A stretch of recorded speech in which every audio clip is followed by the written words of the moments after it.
Hi, welcome to the Virtual Electrician, TVE, your one-stop shop for do-it-yourself electrical help. Today, we will show you how to install a data jack. You'll want to make sure you buy the right connector.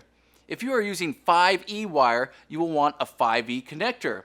If you ran Cat 6, you will need a Cat 6 connector. You will need the connector, wall plate, and push-down tool.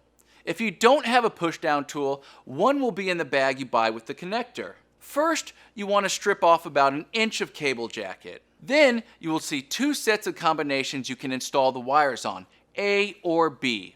Just pick one. Most people choose B. Next, push down the wires next to the associated color code. Snap your dust protector on, snap it into the wall plate, and you're done.